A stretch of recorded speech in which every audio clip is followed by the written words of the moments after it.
자, 야구가 있는 점심 브런치. 안녕하세요. 전 진행을 맡은 도상현입니다. 오늘은 안경현 위원님 나오셨습니다. 안녕하십니까? 안녕하세요. 네, 오늘 수요일 날인데 또 나오셨어요, 위원님. 요즘에 저번 주부터 네. 금요일 토요일 5주 동안 네. 태백에서 저희가 고등학교하고 대학교하고 합쳐서 네. 야구 대회를 지금 오. 개최했어요. 네. 주말마다 이제 거의 가 있어야 돼서 그렇구나. 바꿨습니다. 그래서 이제 수요일 당분간은 또 이제 수요일은 이제 안경현 위원님이 또 나오시는 걸로 또 여러분들께서 또 알고 계시는 수요일이 아니라 올 시즌 그걸로 끝이 아닌가? 올 시즌 끝인가? 또 그렇게 되는 건가? 그러네요. 또 이게 뭐냐면 이제 10월 지금 11일이잖아요. 이제 시즌도 정규 시즌 마무리도 거의 뭐 눈앞에 다가왔습니다. 그러게요. 좀 있으면 정규 시즌 끝나고 포스트 시즌 끝나고 그러면 또 한 시즌 또 가는 거예요. 그럼 네, 또 1년 맞아요. 진짜 끝나는 거고 위원님께서 아까 말씀하셨다시피 또 한 살 먹는 또 거예요. 한 살 먹는 거야. 야구 시즌 끝나면 한 살 먹는 거야 그냥. 그렇습니다. 안쌤 도기자님 안녕하세요. 여러분들 모두 오십시오. 반갑습니다. 시에스타님 반갑습니다. 어서 오십시오. 지금 이제 뭐 한국 나이 폐지됐지만 뭐 이런 얘기 전준우 선수 2년 뒤면 한국 나이로 40인데 롯데가 과연 2+1까지 계약을 줄까요? 이런 얘기 해주셨습니다. 올 시즌 끝나고 롯데자이언츠는 전준우 선수도 이제 또 다시 FA 자격을 얻을 수 있고 또 안치홍 선수도 역시 마찬가지인 걸로 알고 있습니다. 두 베테랑 선수들 과연 이제 계약 기간을 얼마를 줘야 될 것이냐 이런 얘기를 또 하고 계시는 것 같은데 이 베테랑 선수들 FA 계약 요거는 위원님께서는 또 어떤 생각 가지고 계세요? 그러니까 팀이 어떻게 꾸려 나가는지가 중요할 것 같아요. 음. 또 포스트시즌 못 올라가 거의 이제 그렇게 되지 않아요? 그렇죠. 예. 지금 어제 떨어졌죠. 확정됐죠. 네. 못 올라가면은 또 전체적으로 좀 바뀔 수도 있는 거고요. 음. 팀 전체가. 그럼 또 어떤 기조로 나가야 될지 그것도 이제 판단을 해야 되는 거 아니겠어요? 그렇죠. 그 방향성에 따라서 팀 구조도 바뀔 거고 그러면 뭐 계약을 어떻게 할지 거기에 따라 좀 바뀌지 않을까 이렇게 생각이 드네요. 그렇습니다. 어제 드디어 37년 만에 또 20승 2탈삼진 대기록이 또 나왔습니다. 이제 페디 선수가 역대 5호. 이야, 진짜 대단한 기록입니다. 20승도 어렵고 네. 2탈삼진도 어려운데 둘 다 동시에 달성했다라는 거는 이건 뭐 말이 안 되는 거죠. NC 구단 또 역사상 최초로 또 20승 투수가 또 탄생하게 됐습니다. 올 시즌 이 페디 선수의 활약 위원님께서 또 어떻게 보셨습니까? 점점 이제 투수보다는 타자들의 성장이 좀 빠른 편이에요. 네. 뭐 우리나라 야구가 이제 성장이 더디다고는 하지만 거기에 비해서 또 투수보다 타자가 조금 빠른 편이고요. 그런 상황에서 지금 20승과 20탈삼진 나왔다는 건 정말 대단한 거죠. 예전하고 좀 다른 기준에서 본다면은 예전보다도 훨씬 더 대단하다고 봐요. 그렇죠. 예전에 사실 이게 37년 만이잖아요. 그러니까 굉장히 오랜만에 나온 기록이라는 게 예전에 뭐 사실 이제 선동열 감독님도 또 이 현역 시절에 또 뛰시고 네. 이럴 때 그럴 때는 진짜 이제 특출난 선수가 리그를 이렇게 또 씹어먹는 경우들이 굉장히 많았잖아요. 근데 이제 그렇죠. 지금 리그가 말씀하신 것처럼 이제 상향 평준화가 됐으니까 네. 이런 압도적인 기록이 더 나오기 어려운 거 아니겠습니까? 쉽지 않죠. 외국인 선수니까 지금 나왔다고 볼 수도 있고 그리고 좀 뭔가 좀 국내 선수들하고 좀 다른 그 변화구의 각도라든지 그런 무브먼트가 있기 때문에 가능한 건데 또 이렇게 기록 세우면 또 내년에 못 볼 수도 있고. 그쵸. 그런 이제 뭐 아쉬움이 메이저리그 있어요. 가라. 뭐 지금 이제 9개 팬 여러분들께서는 메이저리그 갔으면 좋겠다. 네. 얘기하시는 분들도 계시고. 뭐 다 여기서 있겠네요. 야구가 좀 늘어서 자꾸 가는 것 같아요. 그러게요. 여기 네. 켈리 선수도 그렇고 메릴 켈리 선수는 지금 디비전 시리즈 가을 야구 하고 있잖아요. 메이저리그는. 네. 디비전 시리즈에서 다저스를 상대로 또 호투 펼치고 내려가는 걸 보면 진짜 외국인 선수들도 많이 성장해서 이게 역수출이라고 하지 않습니까? 네. 이런 역수출 사례들이 또 많이 나오고 있다는 것도 좋은 케이스네요. 그럼 KBO가 인기가 좋아져야 되는데 좋은 외국인 선수가 잘 안 오는 것 같아요. 그니까요. 이게 그 금액 제한 있지 않습니까? 그렇기 네. 때문에 여러분들께서도 $100만 요 금액 제한 상한선을 좀 없앴으면 좋겠다 하시는 이유가 뭐 이런 데도 있지 않을까 말씀 좀 드릴 수 있겠네요. 자, 그리고 이제 기아 최원준 선수가 종아리 부상으로 또 시즌 아웃됐다고 합니다. 저도 어저께 이 소식 듣고 기아 팬 여러분들께서는 진짜 속상하시겠다 생각을 했어요. 왜냐하면 이의리 선수 낙마하고 또 어쨌든 뭐 아시안 게임 금메달을 따기는 했지만 같이 또 승선한 최원준 선수는 어쨌든 군필이잖아요. 이제 올 시즌에 상무 갔다가 이제 전역한 선수인데 전력에서도 또 빠지게 됐고 갔다 와서는 또 부상으로 시즌 아웃이라고 하니까 참 속상하실 것 같다 생각이 들거든요. 네. 뭐 그래도 뭐 거의 이제 시즌 끝까지 다 와서 그나마 좀 다행이라고 봐야 되겠죠. 그렇죠. 네. 기아는 뭐 미치고 팔짝 뛸 노릇이겠네. 유니콘님께서 말씀하셨는데 주전 선수 4번째 시즌 아웃. 그러고 보니까 뭐 박찬호 선수, 나성범, 최영우에 이제 최원준 선수까지 또 나가면서 진짜 이제 젊은 백업 선수들, 이 야수들 중에서도 또 두각을 드러내는 선수가 좀 나와야 될 것 같습니다. 나쁜 시즌은 아니었는데 시작이 안 좋았어요. 베스트로 시작을 했어야 되는데 그렇죠. 그렇지 못하다 보니까 계속 뭐 메우고 버티고 그러니까 기아는 올 시즌에 버티다 끝났어요. 아, 그러게 맞습니다.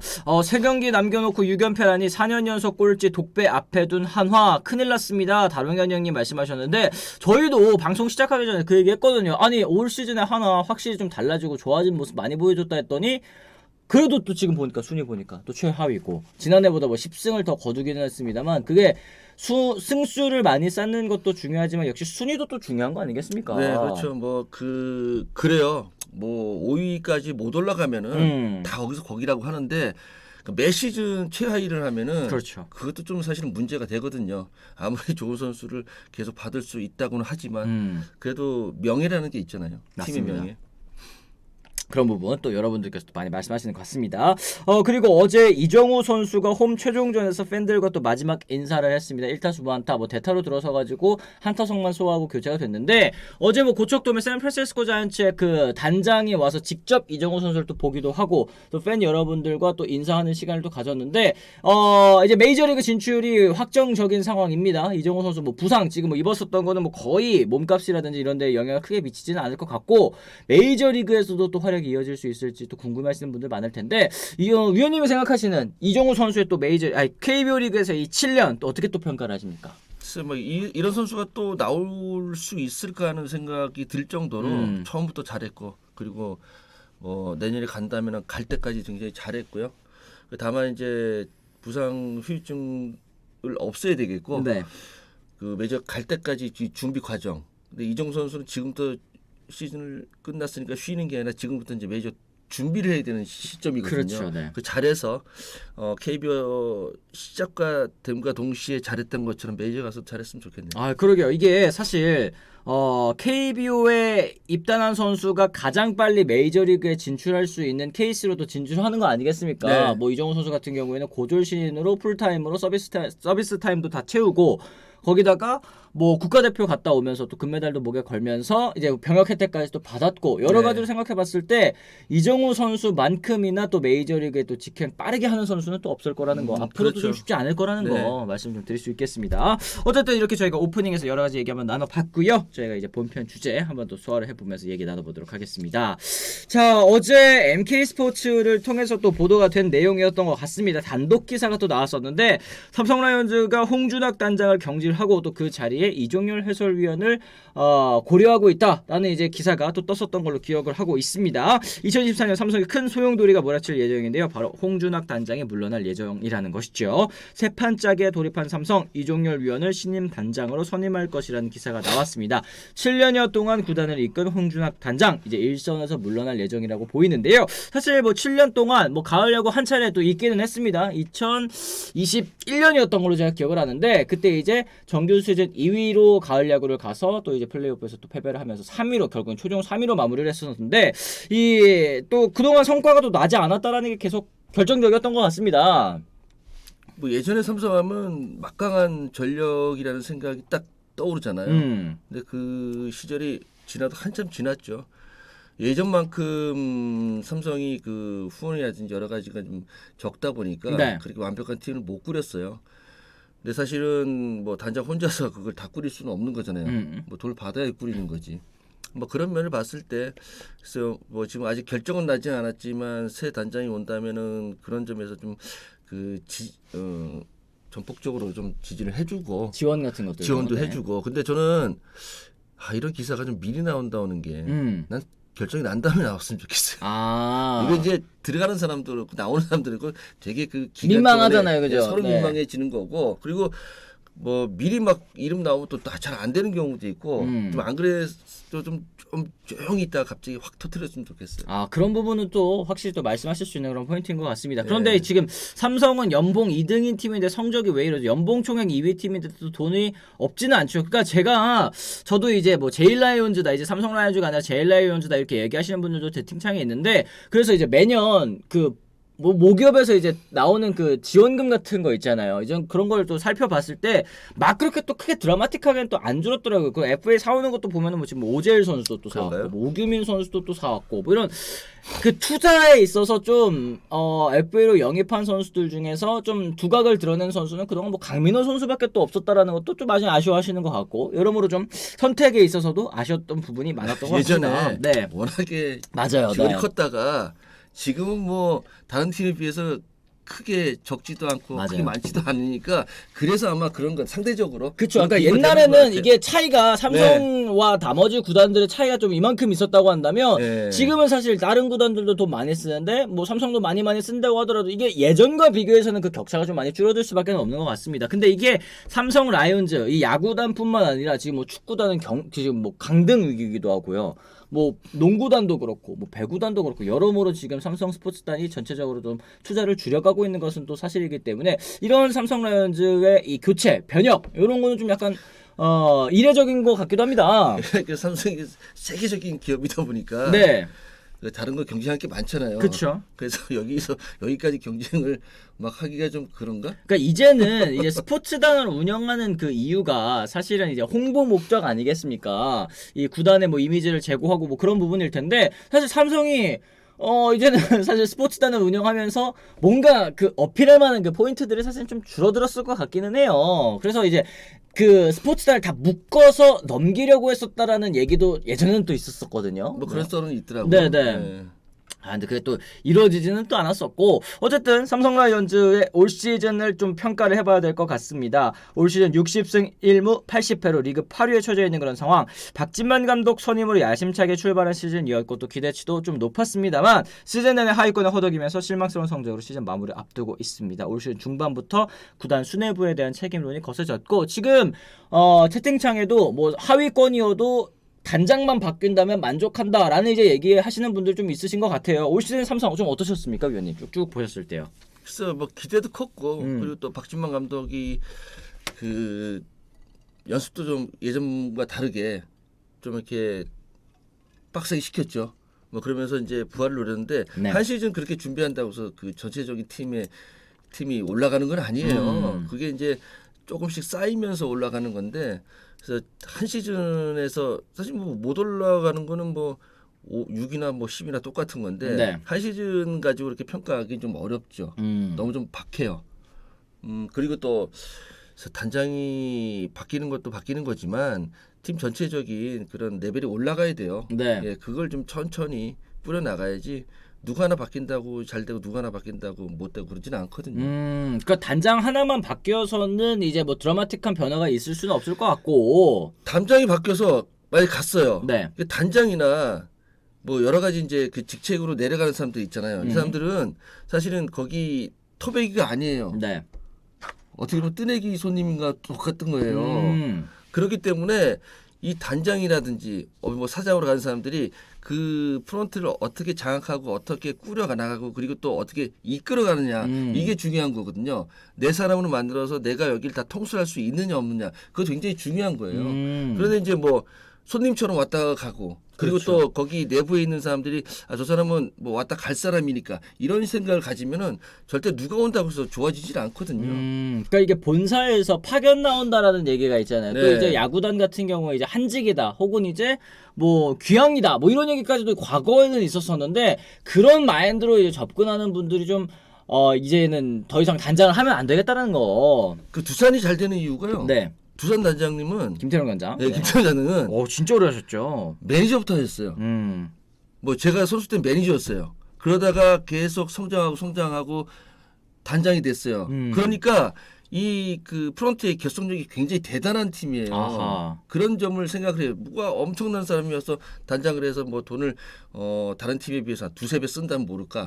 그렇지 않다면은 이거는 그 결속력이 어떻게 되느냐가 더 중요한 거예요. 아 그렇습니다. 실베스타님 그룹 후원이 문제가 아니라 그동안 신인 지명부터 육성 방향이 또 잘못된 것입니다. 이런 것들 육성도 꽤 실패했죠. 육성이 문제네요. 이런 얘기들. 그러니까 이제 단장이 바뀌고 나서 여러모로 이제 인사적인 측면에 있어서도 좀 프런트에 물갈이가 좀 필요할 것 같다라는 말씀 또 해주시는 것 같습니다. 아 근데 저도 이거는 맞아요. 이제 맥콜러버님이 홍준학 단장도 사원부터 올라간 그 시나리오이기는 한데 네. 김태룡 단장님과는 약간은 좀 뭔가 차이가 좀 있는 것 같긴 김태현 합니다. 선수들하고 부딪히면서 올라갔잖아요. 그렇구나. 예. 우리 저 김태현 단장님한테 옛날에는 형이라 그랬어요. 아하, 롯데 매니저부터 해서 두산으로 이직해서 운영팀장, 단장까지 올라온 입지전지한 인물이죠. 입지전한 인물이죠. 이런 얘기 또 판다움님께서 말씀을 해주셨습니다.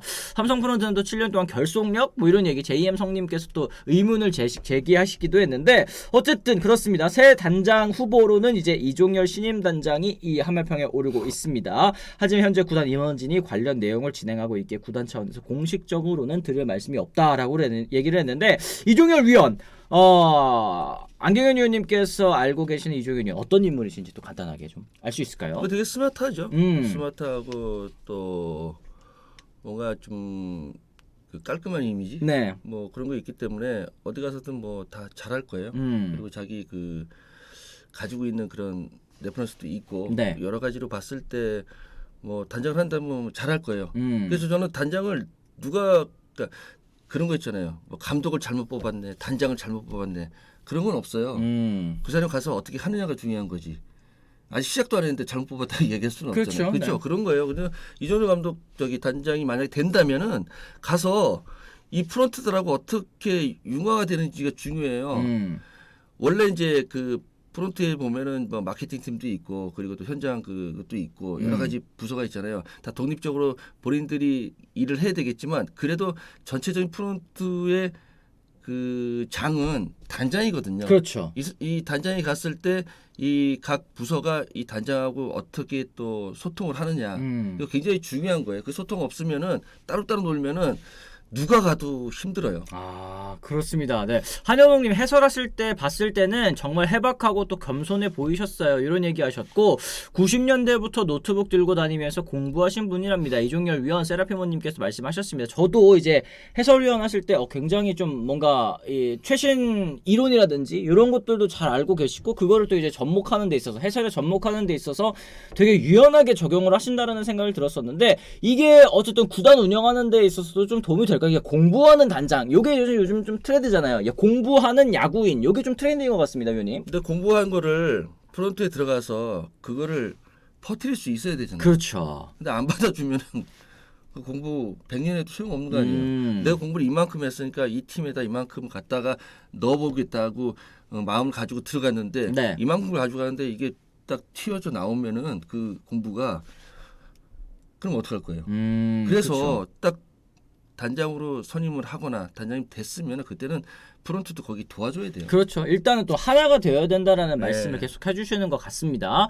유종열 해설위원도 73 동기들이 현장이나 프런트에 다 가서 내심 가고 싶은 마음이 있었을 텐데 이번에 제대로 실력 발휘 가능하겠죠. 해설 들어보면 공부도 또 많이 하시던데요. 판다움님께서도 짚어주셨습니다. 여러분들께서 이제 보시는 이미지가 대부분은 좀 비슷하신 것 같아요. 스마트하고 공부도 열심히 하시고 이런 부분 이게 과연 이제 삼성을 어떻게 바꿔갈지도 한번 좀 봐야 될 것 같습니다. 이종열 해설위원 오래 기간 해설위원과 더불어서 국가대표팀 코치 역할까지 또 소화를 했습니다. 91년 LG에 입단해서 프로 생활 시작한 뒤 2009년까지 LG에서만 뛴 원클럽맨인데요. 은퇴 후 지도자 생활 그리고 이제 해설위원, 국가대표팀 전력 분석원 그리고 소비 코치까지 또 소화를 한 잔뼈가 정말 굵은 그런 분이신 것 같습니다. 데이터 전문가로 이종열 위원을 높게 평가해서 신인 단장 선임을 결정한 것으로 보인다라는 얘기가 있었는데 이제 야구인 출신 단장들이 정말 뭐 많이 생기지 않았습니까? 위원님이 생각하시는 야구인 출신 단장들의 장점이라고 할까요? 뭐가 좀 있을까요? 근데 현장을 많이 알죠. 그 야구인 출신이 아니라면은 저 선수가 왜 시합을 나가는지, 저 선수가 왜 시합을 못 나가는지 거기에 대한 판단을 잘 못해요. 네. 본인이 봤을 때 내가 이제 TV 봤을 때 잘했던 생각만 가지고 프론트에서 왜 쟤는 시합 안 나가? 왜 안 내보내? 지금 성적 안 좋은데. 그렇죠. 이런 경우가 생기는데 그 야구인들이 가면은 그런 부분에서는 좀 잘 판단을 할 수가 있고 그리고 뭐 사실은 그 스카우터들도 있고 네. 다 있겠지만 그래도 야구인이 같이 보는 면에서는 회의가 가능하거든요. 숫자만 가지고 볼 수 있는 게 아니기 때문에 그런 면도 좋고. 근데 다만 그룹에서 온 분들에 비해서 그룹에서의 영향력은 너무 적기 때문에 그런 문제는 있죠. 아, 그렇습니다. 그렇습니다. 마케팅 위주에서 현장 위주로 바뀐다니까 달라지기는 하겠죠. JM 성님 얘기를 해주셨고, 그렇죠. 결국 안에 박혀있는 돌들이 말을 잘 듣느냐 아니냐의 문제인 건가? 옴뇸뇸뇸님께서도 얘기를 해주셨습니다. 근데 네. 우리 자꾸 우리나라는 좀 미국도 일본도 그렇게 흘러가지는 않는데 네.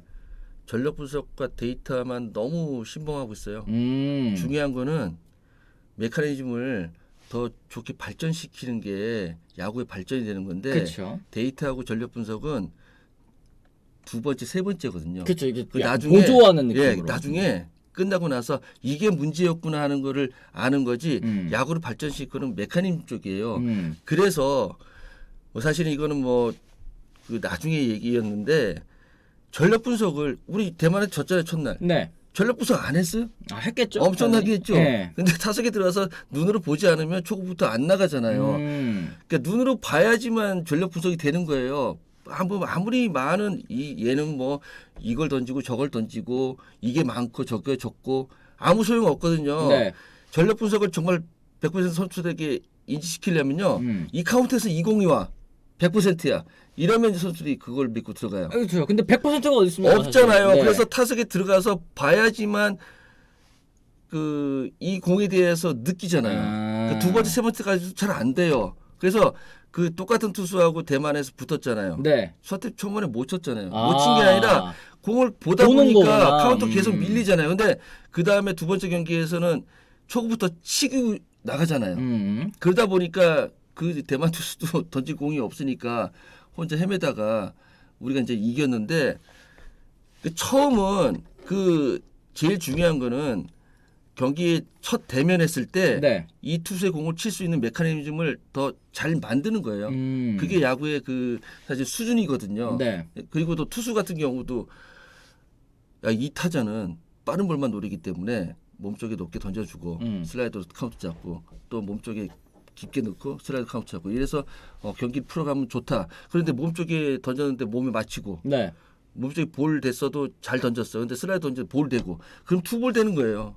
이게 맞아 들어가야지만 야구가 전력 분석이 되는 거거든요.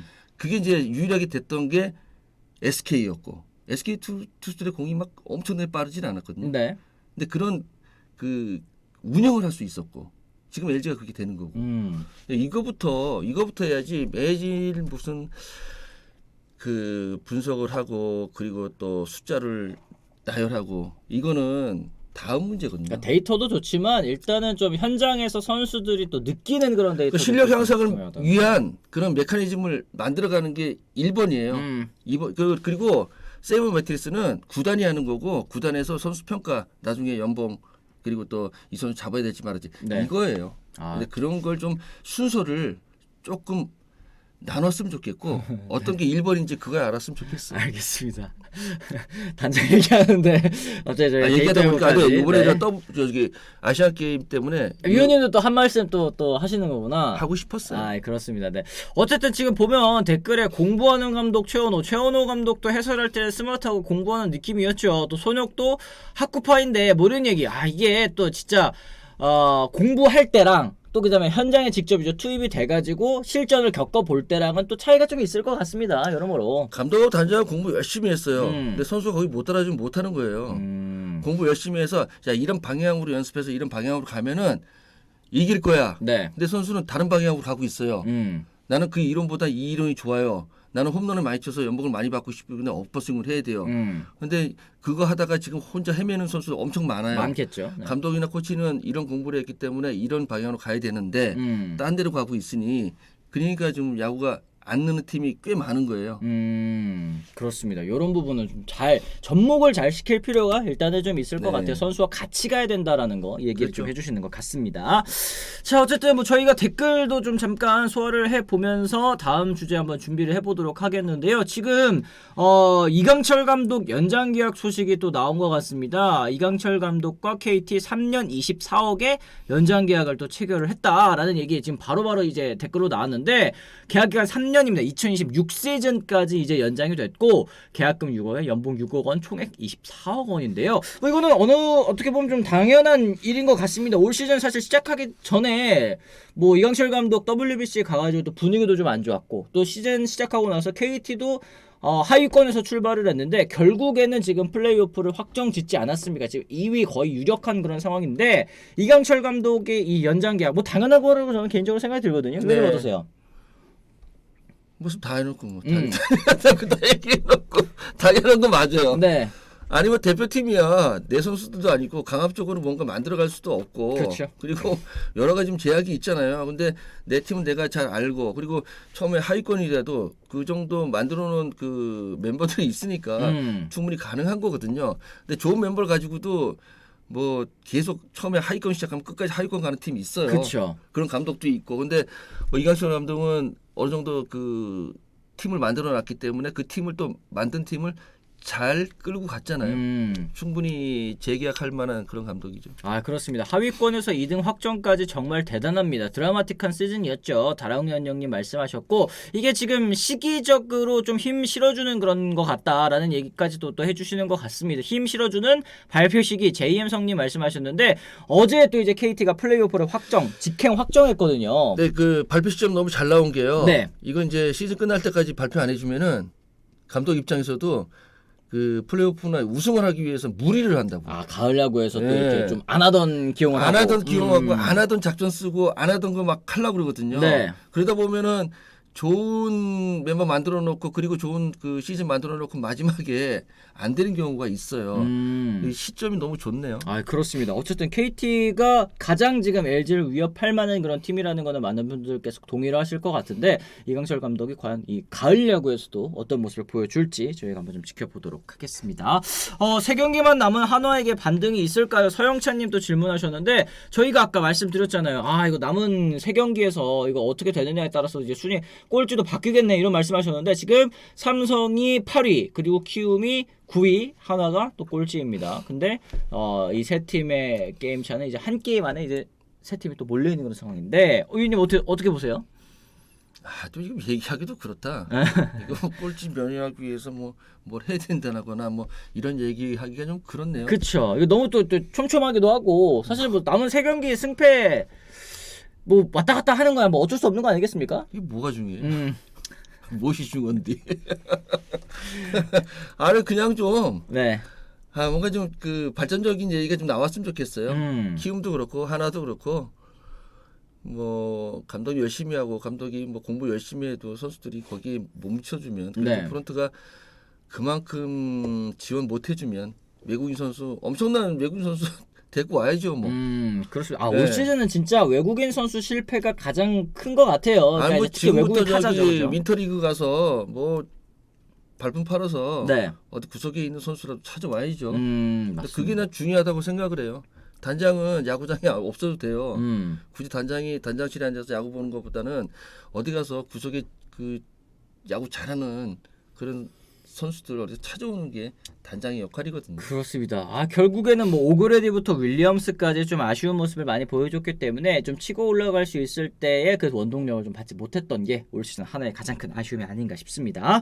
자, 그럼 저희가 이제 두 번째 주제에 한번 좀 넘어가 보도록 하겠습니다. 결국 롯데자이언츠가 어제부로 남은 경기 일정과 무관하게 포스트 시즌 탈락이 확정됐습니다. 결국 트레징 넘버가 0이 되면서 이제 가을 야구 탈락이 확정이 됐는데요. 어제 LG와의 경기에서 3안타 빈타에 허덕이면서 7대 0으로 무릎을 꿇고 말았습니다. 이로써 롯데는 최근 6년 연속 가을 야구에 또 실패를 하게 됐는데요.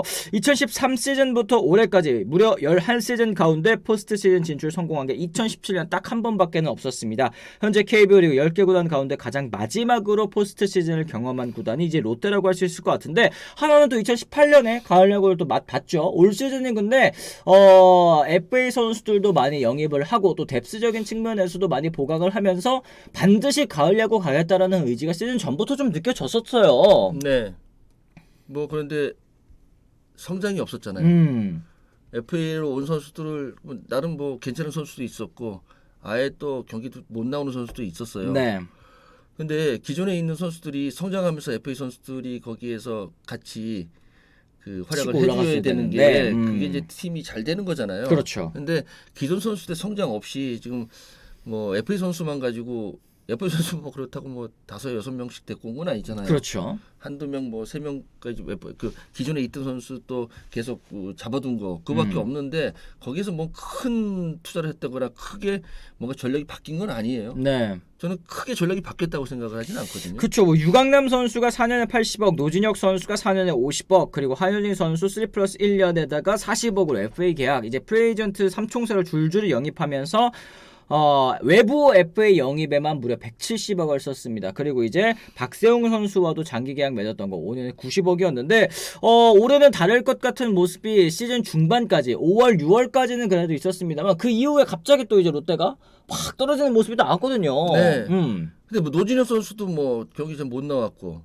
그 유강남 선수가 그래도 롯데의 약점이라는 부분을 그냥 메워준 정도였고요. 그렇죠. 포수. 네, 한윤희 선수도 그렇고 이게 뭔가 리그를 압도할 만한 선수가 와서 그 팀을 바꾼 건 아니잖아요. 네. 그러다 보니까 그냥 돈을 썼는데 뭔가 이렇게 아쉬운 그런 느낌이었고. 약간 헛돈 쓴 느낌? 예, 아니, 헛돈이라 그러면 조금 그래요? 그렇잖아요.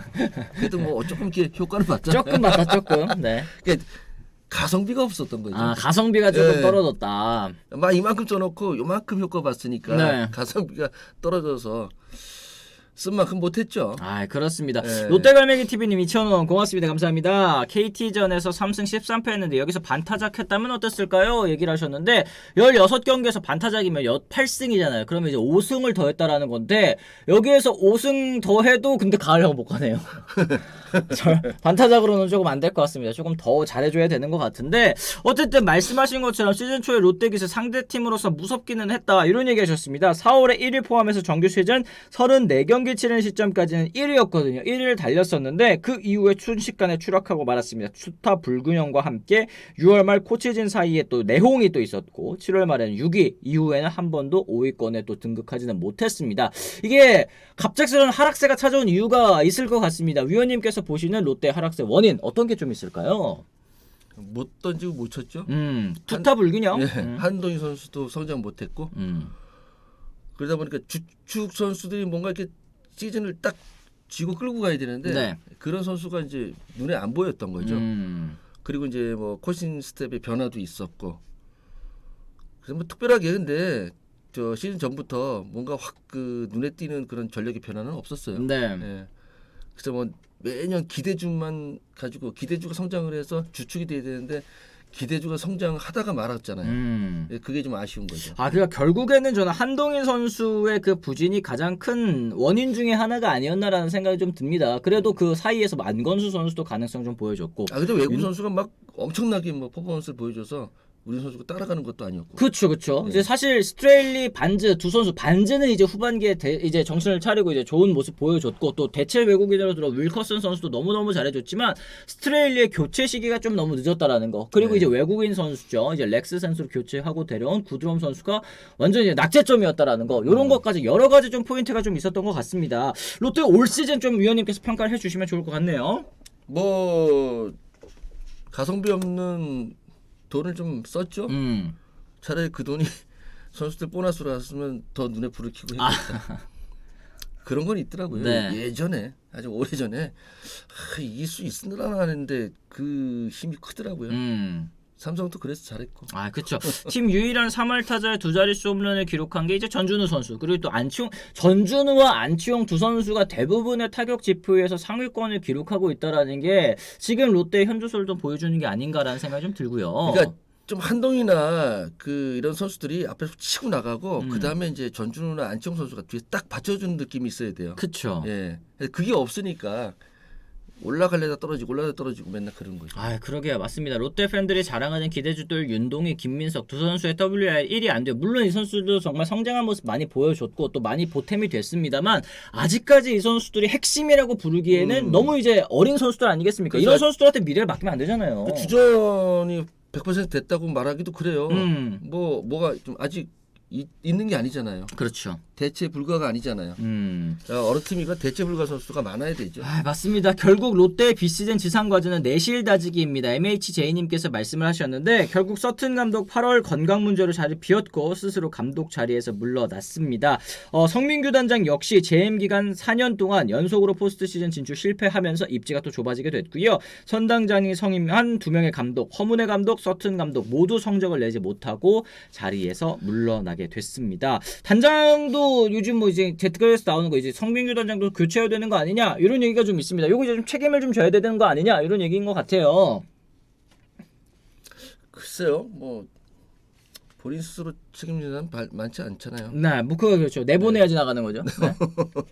근데 뭐 이건 이제 이 얘기는 그래서 이 단장을 교체하려면은 단장을 선임했던 사람들 책임이 있는 거거든요. 그렇죠. 줄줄이 책임이 있는 거예요. 그래서 아무래도 좀 신중하는 거고 그리고 지금 시기 아직 시즌이 끝나지 않았기 때문에 네. 아직 끝나기 좀 기다리는 건가? 모르겠어요. 뭐 비시즌에 다 바뀔 수도 예, 있는 거고. 네. 그냥 갈 수도 있는 거고 바뀔 수 있는 거고 뭔가 감독이나 단장이나 뭐 사장 교체까지도 팬들은 그렇게 원하지만 팀 내부는 그렇게 생각 안 할 수도 있어요. 그렇죠. 이게 외부 평가와 또 내부 평가는 다를 수가 있다라는 거. 네. 뭐 구단에서 맨날 그 댓글만 보고 있다가 이 사람 인기 안 좋고 이 사람 팬들이 바꾸래 그러면 바꾸고 그러진 않잖아요. 그렇죠. 그런 부분도 네. 확실히 좀 있는 것 같습니다. 어쨌든 지금 롯데 숙제는 새 감독 선임 여부일 것 같습니다. 뭐 김태형 해설위원 얘기가 가장 많이 나오고 있는 거는 같은데 이 롯데와의 궁합 과연 이거 맞을까? 이거는 좀 의문을 가지시는 분들도 계시는 것 같습니다. 그러니까 김태형 감독은 아무래도 좀 현장 쪽에 많이 무게가 짊어지는 또 그런 감독이고 지금 롯데 같은 경우는 이제 프런트하고 특히 이제 이 단장의 힘이 좀 큰 구단이라고 볼 수 있을 것 같은데 이거 과연 궁합이 좀 맞을까요, 위원님? 어떻게 보세요? 뭐 서로 지지고 볶다 보면 뭐 하나 나오지 않겠어요? 길이? 네. 맨날 그냥 프로도 따로 감독 따로 이렇게 선수 따로 노는 것보다는 부딪혀서 이기는 쪽으로 가면 지지고 볶다 보면은 뭐 하나 나오겠죠. 뭐라도 시도해봐야 되지 않겠어요? 지금 뭐 맨날 똑같은 밥에 똑같은 반찬으로 하는 것보다는 뭔가 이렇게 똑같은 밥이라도 섞어서 네. 한번 이렇게 부딪혀서 뭔가 새로운 그 길을 만드는 것도 나쁘지 않다고 봐요. 김태형 감독은 전권을 달라고 할 것 같은데 플로터님께서 말씀을 하셨는데 어쨌든 그런 부분에 있어서 김태형 감독의 거취 문제는 또 많은 분들의 관심이 또 있을 것 같습니다. 이제 원래부터가 한 시즌 정도만 하시지 않을까? 이런 이제 예상이 있었던 만큼 과연 이 김태형 감독이 과연 롯데로 갈지 혹은 이제 롯데로 가서 또 어떤 간다면 어떤 또 성적을 만들어낼지 이것도 굉장히 좀 궁금한 그런 상황인 것 같습니다. 자, 오늘 2경기 있습니다. 이제 시즌 막바지로 가면서 이제 많은 경기가 또 열리지는 않고 있고 이제 잔여 경기 일정을 또 소화하는 그런 상황인데 오늘 저희가 하는 승패 예측 저희가 선정한 경기는 SSG와 기아의 경기입니다. 키움의 선발 투수는 이종민 선수고요. 기아는 이제 양현종 선수가 나오게 됩니다. 이종민 선수는 6.39의 평균 자책점 승패 없습니다. 그리고 기아 선발 양현종 선수는 7승 11패 3.87의 평균 자책점 이네요. 어디 보십니까? 둘 다 분위기 안 좋잖아요. 그건 그렇죠. 뭐 부상도 있고 떨어졌고 뭐 음. 여러 가지 분위기 안 좋은데 누가 지금 그래도 참 선수는 그래요. 아무리 분위기가 나쁘고 단장이 잘리고 감독이 잘려도 내가 타석이더라고 마운드에 올라가면은 안타 맞기 싫고 안타 치고 싶고. 그렇죠. 네. 선수 본인은 자기 거 보여줘야 되잖아요. 그렇죠. 그렇죠? 그래서 이번 경기도 양현종 선수가 아무래도 책임감 면에서는 좀 높지 않을까? 그쵸. 동기부여 그쵸. 면에서도 아직 뭐 기아 타이거즈는 남은 경기 전승하면 아직은 네. 모르는 거니까 네. 이런 부분에 있어서는 기아 쪽이 조금 더 그렇죠. 무게감이 좀 있지 전체적인 않을까. 흐름이나 그 마음가짐을 본다면 기아가 그래도 조금 더 높기 때문에 양현종 선수 한번 가야죠. 그렇죠. 그리고 키움은 어제 뭐 시즌 마지막처럼 했으면 어저께 보니까 그 고척돔에 팬들 다 이제 그 그라운드 한번 이제 밟아볼 수 있는 그런 이제 시간을 또 마련을 했더라고요. 그래가지고 제 아는 동생 보니까 외야 그 펜스 있잖아요. 외야 펜스에 대해 몸 한번 이렇게 던져가지고 이거 한번 해보는 그거 해보 과연 이게 얼마나 딱딱한지 이렇게 몸도 날려보고 뭐 이러는 것 같던데 약간은 좀 시즌 끝나가는 그런 분위기를 또 보여주고 있는 것 같다라는 말씀. 저도 어느 정도 좀 동감을 합니다. 네. 판다운님 2,000원 고맙습니다. 감사합니다. 기사 문단 중에 김태형 해설 외 롯데 출신 지도자들이 거론된다던데 생각나는 분이 있으신지요? 이런 얘기 해주셨습니다. 많죠. 뭐 롯데가 지금 롯데에서 은퇴한 선수 한두 명이에요. 엄청나게 많잖아요. 뭐 거기서 이제 잘 골라야 되겠죠. 누가 그걸 판단하느냐가 중요해요. 네. 지금 성민규 단장이 그걸 판단하느냐, 아니면 사장 쪽으로 가느냐, 아니면은 정말 그 그룹에서 생각을 하고 있느냐, 이거에 따라 다 다르거든요. 그렇죠. 예. 이대호 감독 가자, 뭐 이대호 단장, 뭐 이런 얘기까지 하는데, 지금 이제 은퇴한 지 1년도 안 되고 지금 잘 하고 계시잖아요. 그리고 최강야구에서 또 예능도 잘 하고 계시는데 과연 현장으로 복귀하고 싶어 할까? 이런 생각이 좀 들기도 하고. 못할 거 없잖아요. 못할 건 뭐 없죠. 근데 그렇죠? 저기 누가 가는 것보다 선수단이라든지 프론트 장악력은 이대호 선수가 제일 높지 그럴 것 않을까요? 같긴 하다. 네. 이게 무슨 뭐 카리스마 갖고 무조건 그 선수 잡는다고 잡히지 않아요. 근데 뭔가 이제 실력적인 면이나 이런 부분에서 봤을 때 이대호 감독만큼 될 감독은 없다고 카리스마 생각해요. 있는 카리스마. 그렇죠. 네, 뭐 조성환 코치도 거론된다고 들었고 뭐 이런 얘기들도 좀 있고 그 다음에 저희 누구죠 박정태 위원 같은 경우에도 뭐 얘기가 좀 예전에 좀 잠깐 좀 나왔었던 것 조성환 같고. 네. 감독으로 간다는 것도 나쁘지 않고 이대호 감독도 나쁘지 않고 뭐 정근우 얘기도 있네요. 그렇죠. 근데 이거는 뭐 그냥 부산 출신이라서 얘기를 하시는 것 같습니다. 아니 너 어디 출신이라고 중요한 난 그게 제일 싫어. 뭐 어디 출신이면 여기 못 가고 저기 출신. 그게 아니라 지금 얘기가 나오는 이유가. 그러니까 정근우 그 선수가 감독을 해도 괜찮을 것 같다는 얘기예요. 그렇죠. 네. 워낙에 또 이제 이 경험이 많지 않습니까? 롯데가 갈만한 사람이 많긴 많네요. 그러네. 이게 사실 근데 이런 얘기도 있어요. 그 팀 선수 출신 단장이나 감독 필요 없습니다. 잘하는 사람 오면 장땡이다. 잼잼님 얘기하셨는데 뭐 출신이라고 그 팀 문화를 뭐 더 잘 알고 뭐 그런 잘 알면 도움이 되게 하겠지만 뭐 일 잘하는 게 더 먼저 아니겠어요? 여러 가지로. 뭐 그리 저기 다른 팀이 있어도 그 분위기 다 알아요. 그리고 그 팀에 대해서 뭘 몰라. 그리고 야구만 하면 되지. 거기서 정치할 일이 없잖아요. 그렇죠. 거기 가서 뭐 정치하나 일하러 가고 야구하러 가면 야구만 잘 꾸리면 되는 거지. 저는 그렇게 생각을 해요. 그렇습니다. 어쨌든 롯데자이언츠는 이번 겨울에 또 여러모로 프런트 쪽부터 현장까지 큰 변화가 좀 있지 않을까 하라는 게 제 또 생각이기는 합니다. 왜냐면 돈을 썼기 때문에 돈을 썼는데 또 결과가 잘 안 나왔기 때문에 누군가는 또 지금 책임을 뭐 지겠죠. 네, 맞습니다. 자, 이렇게 해서 저희가 오늘 또 여러 가지 얘기 한번 좀 나눠봤습니다. 우리 사이사이에 또 이제 이강철 감독 연장 계약 소식까지도 또 터지고 여러 가지 좀 다이내믹했는데요. 어쨌든 아까 말씀드린 것처럼 저희 정규 시즌 끝날 때까지는 이제 안경현 의원님 이제 수요일 날에 또 나오실 수 있게 됐습니다. 여러분들. 네. 아까 올 때보다 얼굴 되게 좋아졌어요. 저 아침에 그래요. 저 원래 제가 뭐라 해야 되지? 일어나면은 얼굴도 좀 부어 있고 한데 아까 들었는데 오늘도 금요일인 줄 알았어요. 하다 보면 이제 얼굴에 다시 돌아오는 편입니다. 붓기도 좀 빠지고. 네, 나중에 보면은 엄청 달라졌더라고요. 그러니까 아직 시작할 때는 좀 막 퉁퉁 부어가지고 이렇게 앉아 있는데 끝날 때쯤 되면 쏙 빠져가지고 또 이렇게 앉아 있는 거 보면 의원님께서 느끼셨군요. 느꼈어요, 금방. 알겠습니다. 나도 네. 그렇더라고요. 네, 왜 방송 시작할 때는 뭐 엄청 부어 있고 방송 끝날 때도 누중 정상이라고 이런 얘기 서영찬님께서도 말씀하셨는데 잘 알고 계시는 것 같습니다. 누구나 똑같죠. 출근할 때하고 퇴근할 때하고 얼굴이 달라지는데. 맞습니다. 이제 저도 퇴근해 보도록 하겠습니다. 물론 다시 일을 하러 가긴 하지만 여러분들께서도 오늘 하루 또 좋은 하루 보내시고요. 날씨 또 춥습니다. 감기 조심하시길 바라겠습니다. 저희는 내일 이제 안경현 의원님 말고 이제 안치홍 의원님 또 나오시니까요. 내일 오전에도 많이 찾아주시면 좋겠습니다. 저희 내일 다시 찾아뵙도록 할게요. 지금까지 시청해주신 분들 모두 감사합니다. 고맙습니다.